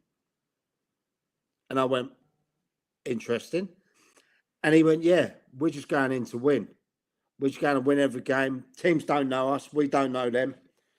I mean, I only know a few of the teams. I know about Moneyfields. I know Cal down at Moneyfields, obviously, who's had some great fixtures pre-season. But lads, come on. Yeah. Bognor, leave me out of this. Leave me out. Get me back into the SCFL. Leave me out. Please, someone in the comments ask for a top 5 in the Isthmian South Central, please. Chris? Just to let you know, I have built into my spreadsheets and therefore my dashboards the South Central, so we can go a bit deeper if ever you need anything on this league. I'll be surprised. But if you do, well, after the must do better comment on the stats packs, I've upped my game. So. Who gave you that stat? Who gave you that bit of abuse? Must do better. Who was that? Hey, drop a DM in my way and we'll go for him. Who did that? Unbelievable. It's sad. No, Lee, do one. Gaz? Yeah, I think look, I think they'll both be all right. They're an unknown quantity, aren't they? Most of those teams. There's less travel as well, I think, wasn't there? That's why they were put over there. Slightly less travel. Yep. Look, I don't pretend to know. There's some big clubs in there, though, like Hayes and Yedding. You've got Kingstonian in there, Leatherhead are in there, Met Police are in there, Horndean are in there. There's some big teams in there. There you go. I know a little bit more about this league than probably the other two in terms of having looked at it over before we focused on Sussex, but I couldn't do a top 10, a top 5 even. Definitely not a top 10. But look, I think they're definitely an unknown quantity and are likely to probably surprise a few people over the next. In other words, you knew just as much as me then, Gareth, yeah? Yeah, about that, mate. Yeah, pretty much. I'm just trying to see what the table was like at the end of last season, just see if there's anything there that I could sort of. So you got. I might be able to give you a scouting report on Harrow Borough in early September because that's who Eastbourne Town have got in the trophy. Okay. And don't Trev, you write? Didn't you used to write or still write for the Met Police? I do indeed. So I know have a little scoop on indeed. All the bacon there. I do indeed. Obviously, Farnham Town won it last year. So luckily, no one's got to come up against them this year. Ascot are under new management. The guys that took them to Wembley 2 years ago have now left, and quite a few of the players went with them. I think they finished just outside the playoffs last year. But Hayes and Yedding, Kingstonian, both been what's now the National League. They've been that high. You got Hamworth Villa, who are very decent as well. As Gaz already mentioned, Leatherhead as well. Lucas Branson Jones, who Lancing and New Haven fans will know all about for goals. Who else you got in that division? I'm trying to think who's come up into it as well. Yeah, Rains Park Vale fairly decent as well. They had a good run towards the end of last season, not quite enough to get themselves into the playoffs. So, am I right saying they're managed by some of the Gallagher brothers, not the famous Gallagher brothers that are currently touring? yeah, Connor's brother, who Connor used to and be at Connor and Dan's brother. Yeah, I can't think which Surrey club he was at. And Jordan, who was at Farnham actually last year, has actually gone across to Rains Park Vale as well. So I think from the three of you mentioned, though, both of them are unknown quantities, Bognor and Littlehampton, for a lot of the sides in there. And as Gaz mentioned, well, the travelling is less for both clubs being in that division rather than actually heading off to the Kent coast a few times. So interesting, because a lot of new clubs to play. Most of them probably would never have been to Bognor or Littlehampton unless it's on holiday or for a day trip or something like that. So there's probably a few that were hoping that they'd end up with a few Bognor days in August, but it's going to be Chichester days instead, and there's only one of those, I think, on the 30th or 31st of August. So we'll have to see what happens with that division. And unfortunately, I don't think anyone's going to go over top 5 apart from me-ish, because the rest of them don't have much of a clue. So take what you will from that. Right, into the Southern Combination Premier Division. And on Saturday, it's Bexhill United against Midhurst and Eastbourne, which I believe is being played at Eastbourne Town. Eastbourne United against Stenning. Guernsey versus Wick, which is a 12 p.m. kickoff. Haywards Heath Town versus Seaford Town. Horsham YM versus Peacehaven and Telscombe. Lancing versus Forest Row. Lingfield versus AFC Vardinians, of course, at Stenning FC. Newhaven versus Roffey. Pagham versus Little Common. And Shoreham versus Crawley Down Gatwick. Then on Mondays, AFC Vardinians against Bexhill United. And on Tuesday, Crawley Down Gatwick versus Newhaven. Little Common versus Shoreham. Roffey versus Lancing, Seaford Town versus Guernsey, Wick versus Horsham YM, Forest Row against Eastbourne United, Midhurst and Eastbourne versus Haywards Heath Town, Stenning Town versus Pagham, and Peacehaven and Telscombe versus Lingfield at 8 o'clock. Right, who wants to go? Oh, pardon? Well, just on the fixtures, unless I'm very much mistaken, the Vandinians game against Bexhill is at Newhaven. Oh, is it? I think because Bexhill put something out on socials earlier saying they've got 2 games, and I was like, well, their home game's in Eastbourne and their away game at Vandinians is at Newhaven. I was like, it was almost like the SCFL have done a randomizer of games as well as fixtures. No into your talents, is there? Right, who's going first on this one then? Who's Go on, winning Chris. on Combination Premier Division? It feels like it should be me. Right, I'll go on Stenning. I was really impressed with the way, not just the fact that they won 6-3 away at the weekend, but they were behind as well, and they seem to have recruited quite well. Well, certainly done a lot of recruitment. That game at Eastbourne is going to be Eastbourne United, I should say. That'll be good. Playoff losers last year against the team who were the better of the Sussex relegated teams from the southeast and who've recruited well. I think that's going to be a real interesting bellwether. So yeah, winners for me, Stenning Town. Mike? Right, I've seen quite a few of these teams pre-season. Haywards Heath impressed me massively. They're the best team I've seen pre-season. I'll give you that. Don't sleep on Horsham YMCA. YM. YM. Oh, YM. Mike, we had this conversation on Saturday. Come on. I have a day off, mate. It's still there, isn't it? No, it's not. There. Well, we're not anymore, That's but the it's point. there. You know what I mean? Right. But Guernsey. Oh, listen. What do we know about them? What do we know? They can't register their players properly. Sorry. Too Sorry, soon. Guernsey. I'm only joking. I'm joking. Well, you I'm won't be joking. on that flight, will you? No, you won't be on Don't that look like flight it. when we're all jumping on. Listen. Why? Because they'll forget to register him on the flight. He'll have an uncooked check burger in, waiting won't for him when he gets there, at least. Listen, it'll take a good one. I think it'll take a good one to finish above Stenning and Haywards Heath in there. Lancing will be rebuilding this year. I know that for a fact. Crawley Down Gatwick. They lost to Lancing at the weekend, didn't they? In the extra preliminary round, which it surprised me. It did surprise me. But yeah, I mean, Peacehaven are going to be there or thereabouts, aren't they? With that on that pitch up there. That game, Horsham YM Peacehaven at the weekend, another sort of early bellwether, I think. Yeah, I think you're right. You can't write off at all Eastbourne United with what they got going down there. Look, I think this is going to be a great league. I've heard as well. Some people are writing them off about Forest Road, right? Look at some of the people they've recruited this season, and some of the people that they've held on. I know you're giving it all that in the corner there, but they must want to play for Grant Hearn.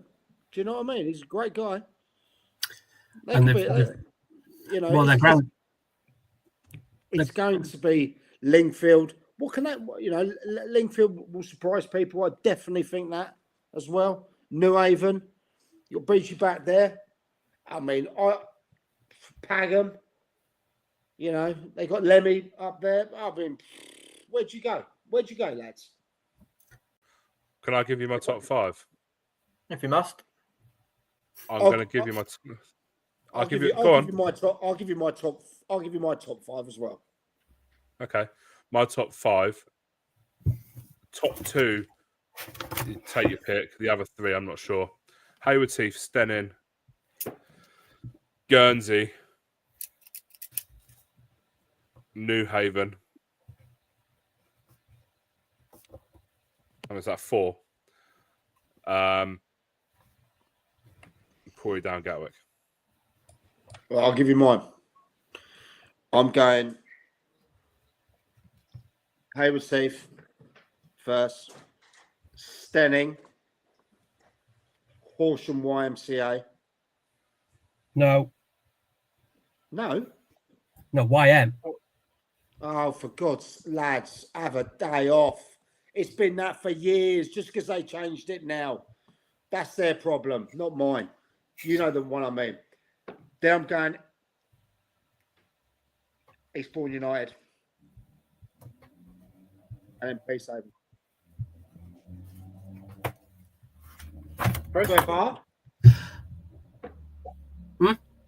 Me? Are you saving on electricity as well, mate? Because you look like you're well in the dark in there as well, lad. Me? Yeah.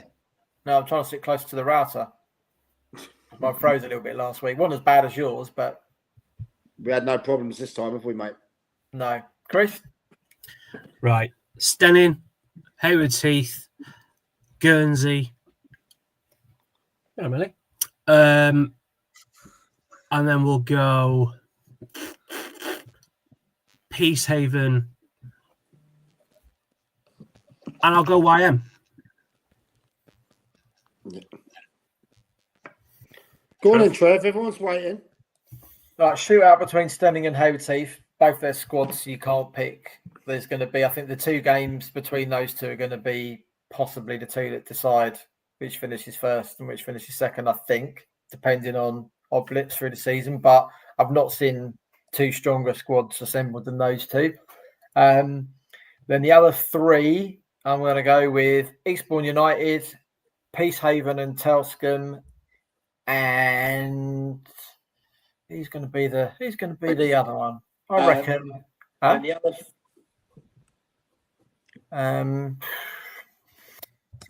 Let's have a toss up between New Haven and Horsham YM. Guernsey will finish 6th. Okay. You're not getting on the plane now either. You're showing up in the top 6. I'm not that fussed about getting on the plane, to be fair, but there we go. 100%. I'm doing a couple of Guernsey trips this year. Any naughty little teams out there fancy someone Dugout flies? Yeah, I'd love to do that. I'd love to get on the that cockpit diaries.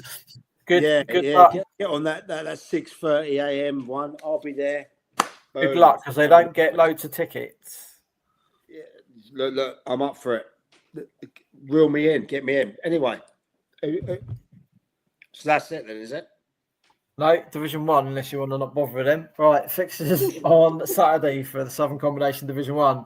AFC Uckfield Town against Infinity. Arundel against AFC Walcountians, Copthorne versus Ringwood AFC, Dorking Wanderers B against Billingshurst, East Preston host Saltdean United, Loxwood travel to Godalming Town, Mile Oak are at home to Reigate Priory, Oakwood against Worthing United, and Selby against Jarvis Brook. Then on Tuesday evening in the Peter Bentley Challenge Cup first round, so East Preston against Infinity, Godalming Town against Reigate Priory, Loxwood against Dorking Wanderers B, Saltdean United versus Ringwood AFC, and Worthing United against Mile Oak.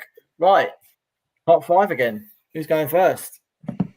Oh, I'll go last. I'll go first. Worthing United, Arundel is a top 2, I think. Really? Really? Well, I thought Arundel would do quite well this season, and I was bold enough to tell 2 of their coaches I was going to tip them for the league. And then I saw Worthing United a couple of weeks ago, and they looked sort of 4 or 5 weeks ahead of Mile Oak, who they were playing. They looked far superior, and they looked ready and up for it. So that's why I've gone Worthing United to win the league.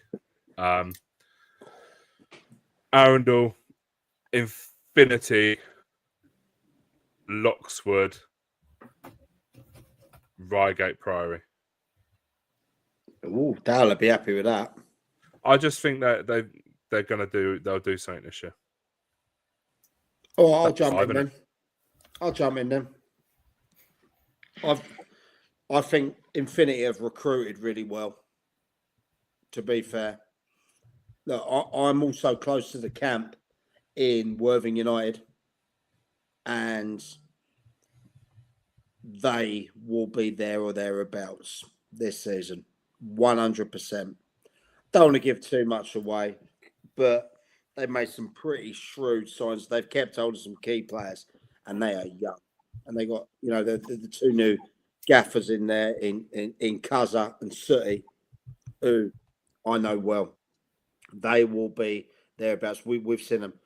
What about Walcountians? AFC Walcountians. What do we know about them, lads? We don't. Exactly. We don't know anything about them. Yeah? So they're an unknown. Arundel will be there or thereabouts. Again, the problem they always have, which Craig, and I love Craig Stewart, is that their pitch will be tough on them and let them down. And you know what?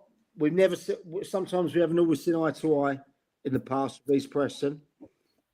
I've heard they're doing all right as well pre-season, and they've kept on to a few people, including Zion, and McLeod that they've kept on.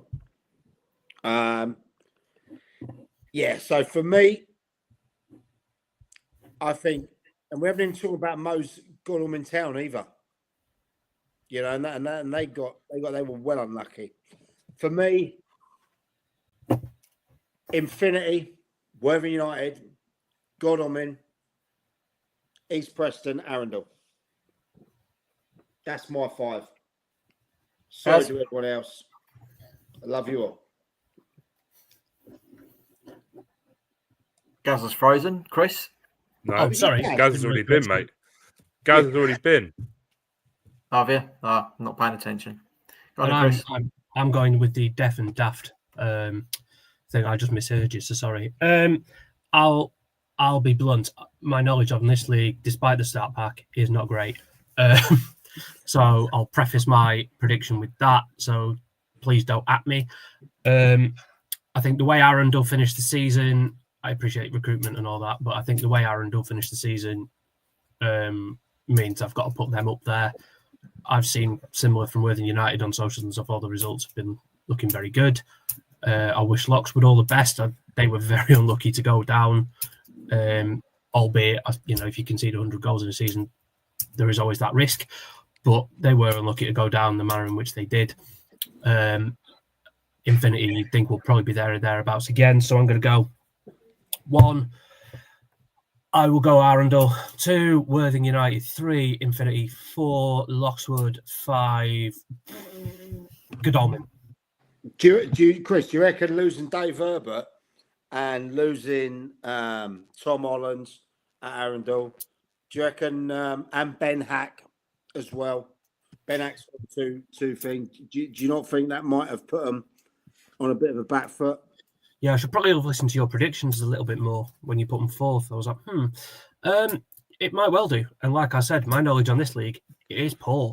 So I make no bones about it. So yeah, probably. And they don't pay money down there, by the way, either.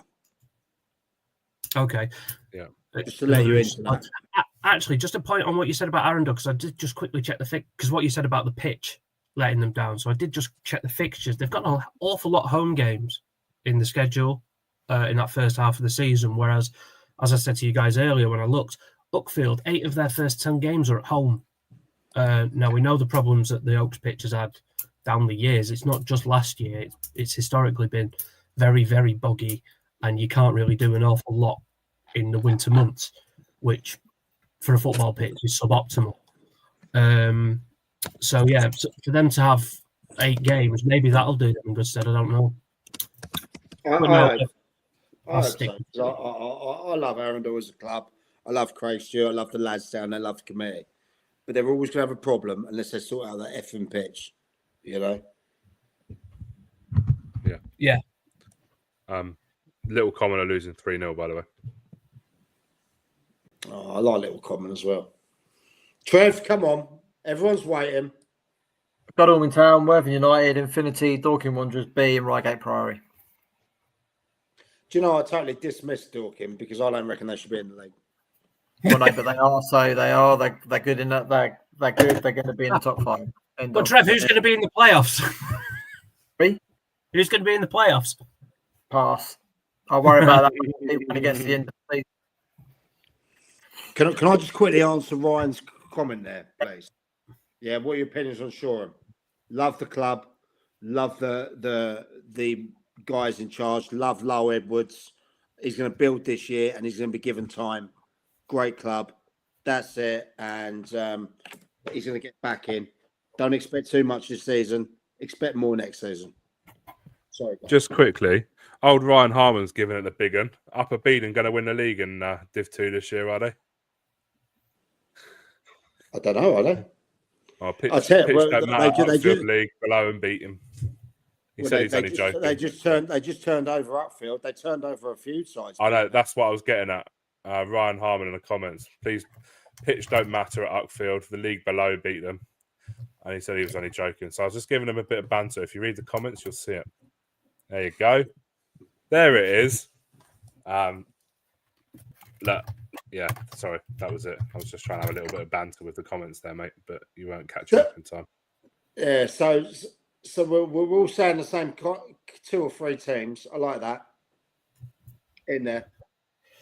But as the season starts on Saturday, pre-season results mean absolutely nothing. It doesn't matter how many games you've won, how many games you've lost, how many times you've been tanked. Doesn't matter, does it?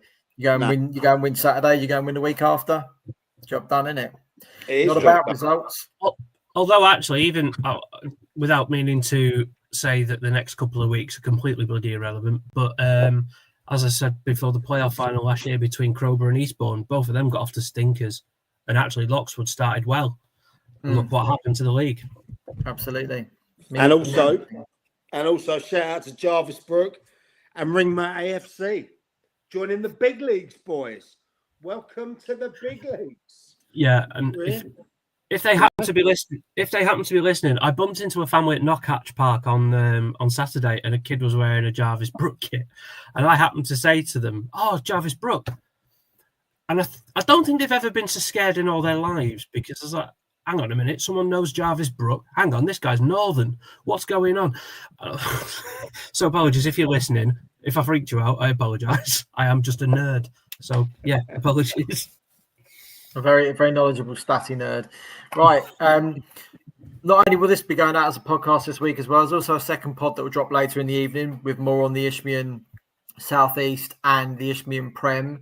A little collaboration with the Kent Non-League podcast. Myself and John Phipps, one half of their pod, got together a couple of weeks ago and put it together. So that'll be out. So you've got a bonus second episode to get through before Saturday afternoon kicks off. Right, team of the week and month for next season is going to follow exactly the same format. Now, we had a little bit of stick last year for it because We weren't picking the teams that played well over a whole month. But, and this is the only time I'm going to run through it this season because I can't be bothered to explain it again all the way through. Trev has a meltdown. Go on. It's not a meltdown. It's called being fair to all the teams we cover. And bearing in mind, we've also got a lot more this year as well. Simply the way of doing it by us choosing the team of the week means every team's got a chance to win it 4 times in a season. If we just picked out 4 teams at the end of every month, that means you've got 1 chance and only 4 clubs are going to get in. Whereas we've got we had 56 last year. So we've got something like nearly 80 teams this year that could win it every single week. So it's going to follow the same format. So we'll pick the team of the week, which is normally a little discussion or a little argument or a disagreement between me and Gaz on a weekly basis, and then put the monthly poll out as we do with the 4 teams we've selected. It's down to you guys to go and get your winner. We've had some teams win it last year that, based on fan base size, shouldn't have won it against some of the others. So, Common was another one, wasn't it? Little Common we gave it to, and then we had quite a few clubs in Step 6 that actually picked up the awards last year as well. So they've just been ordered as well, the new trophies for next year, and they do look rather super with a nice little presentation box. I think they're coming as well, different to what we had last year. But also, there's an extra twist on top of it this year, thanks to New Style Apparel, that the winning manager of the month will be able to choose a polo shirt or hoodie of their choice. You can see the logo that Mike's putting up to the screen. You won't be able to see it if you're listening to the podcast via the audio. But that's a little extra that we've added in this year as well. So thanks once again to New Style Apparel for that. So not only do you get a trophy, you get a little keepsake as well. So a little bit extra for you to get your managers to go and win it. Right, nearly time to wrap up. Where are you guys heading this weekend and next week, Mike? Right, I am having a week off. This liver of mine has shrunk down to this size. I have to have a Are you sure that's your liver size? That is my liver size. Yes. I wish it was as big as something else, but it's not. All right. Now, anyway, I'm having a week off because I've actually got my cricket final on Sunday. Not only a really crap podcaster, I'm also a crap cricketer as well, and I'm playing at Horsham in the finals day. Don't worry about that. I'll be back. But the week after, I am back, and I'm back. I'm going grassroots. I'm going step 7. I am at Storrington FC, and they are allowing me to stream from behind the bar. They are sticking me. I put a call out last week, didn't I? Any club that take me behind the bar for a day, and yes, they've allowed me to stream from behind the bar all day. I'm going to be down there with Lee Penn and that. We're going to be streaming and we're going to give it a go. So that's where I'm going to be. But I've also got some games after that as well. So yeah, so no game for me. Sorry, guys. Chris? It'd be interesting. I just can't wait to see you at Storrington with Lee Penn, who is apparently mightier than Lee Sword. So we will see. Try the venison there all week. I will most likely be going to Three Bridges Jubilee Field to watch them kick off the season against Eastbourne Town. So yeah, I'll hopefully report back. Anything midweek? Midweek. Oh, to be honest, I don't even know what I'm working next week. There's school holidays and all that. So, oh no, you've just reminded me. I was meant to be going to the Hastings game. So basically, it was meant to be at the Saffrons. It was meant to be Hastings coming to the Saffrons, and then because Town are having their talked about floodlight work due, they've switched the fixtures. And it's a bit annoying, to be honest, that Hastings United versus Eastbourne Town are both on Tuesdays anyway. But I'd made this big thing to my wife saying, no, Hastings are coming. So on pain of death, I'm going to the Saffrons that Tuesday night. I shan't be going anymore because there's nothing on. The game is on a Wednesday. And because I'd made a big thing of it, her meeting is now on a Wednesday and I can't go. There we go. Such is life. Gaz? I'm at Go to McDonald's. going to McDonald's. Did you say? Yeah, sorry, mate. No, I missed what you said. I am going to Manchester this weekend. Get in, United. Yeah, I'm leaving at 5 a.m. for a 12:15 kickoff, and then from about 3 o'clock, you can find me somewhere like the beer keller in Manchester, trying to get around the world in 80 beers and see how many I get through. Are you going to be doing a really crap review from their really, really crap burgers that they do there at Old Trafford? I might do. I might take a couple of pictures. Don't put our team through it, mate, please. I tend to have a pie when I go up to Old Trafford because they're made by Hollands, which make the best pies going. Fair enough. At football grounds, other than the local ones. God, I'll dig myself a hole there, but you can't beat a Hollands pie. I'm sure Chris will back me up on that one. No, they are decent. All I will say is I'm pretty confident the Food Standards Agency condemned Old Trafford. Right, can we mute him? Someone mute him. I don't blame him. But at least no, genuinely, there were rats at Old Trafford, and I'm not even talking about Bruno Fernandes. There were genuine rats going around Old Trafford. Yeah. All these City fans that, suddenly emerged in the last 10 years. Do you know what I mean? And they'll come down here to spread the message. I don't know where I'm going midweek. Next Saturday, I'm going to Ringmer for their first home game at Step 6. Good. My wife has got that she's seeing her friends on Tuesday next week, so that's probably Tuesday out of the way, so I'll have to have a look at Wednesday. Get yourself down at the pilot field on Wednesday. Oh, mate, that's like an hour and a half from my house. Oh, yeah, true. It's a long way. I'll definitely be doing a midweek game next week as well. Yeah, forgot about that. But yeah, Trev, where are you going? Where's Trev going? I bet he's going to Barnet or somewhere like that. No, I'm away it's not non-league anymore, is it? I'm away at the weekend and probably Stenning Pagham on Tuesday, Littlehampton and Bognor on Wednesday. Ooh. Oh, there you go. That's my Wednesday sorted. Littlehampton Bognor, Wednesday. Hmm. Oh, I'll join you there if you want. So no one's going to podcast next Wednesday then. Oh, that's why you're telling us you're on your own, because you've done a little Judas one and done a little month. Right. Yeah, Mike, I'm not here next Wednesday. That's all right. I will keep the show going. Don't worry. Excellent. Me and a couple of bottles of Cab Sav. Cab Sav. Christ knows what it'd be like. Right, you can follow us on X at the SNLF and on Facebook, the snlf.co.uk. Gaz is doing a fantastic job in growing the Instagram followers. We've just ticked over 500. Yep. On Instagram, and we've tipped over 400 on TikTok as well today. I accidentally pressed to go live while I was trying to figure out how we stream live. This live on TikTok, and all of a sudden I gained like 16 different followers. So yeah. Is that why I got a message? Is that why I got a notification saying I got a message? Yeah, saying that I was gone live. Yeah, you got a notification say SNF has gone live. Yeah, that was because I was sat there playing around with it. You'd have got a nice picture of my mug if you'd joined in. But yeah. So where can I find us on TikTok and Instagram, guys? The SNLF.co.uk. Trev's like, sorry, I'm schmoozing. The wife just walked back in. I gave her a little wink. I got distracted, all right?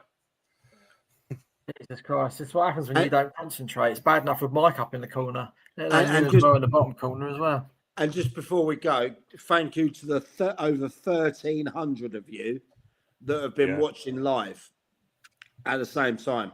Obviously, there's not any football on tonight, or obviously you've got nothing better to do, but 1,300 of you watching at the same time for Sussex non-league football.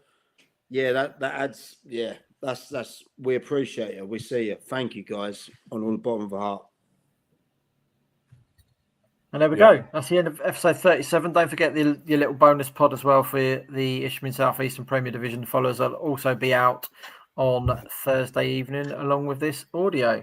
And we'll be back again next week. Bye. Take care, guys. Bye-bye. Cheers all.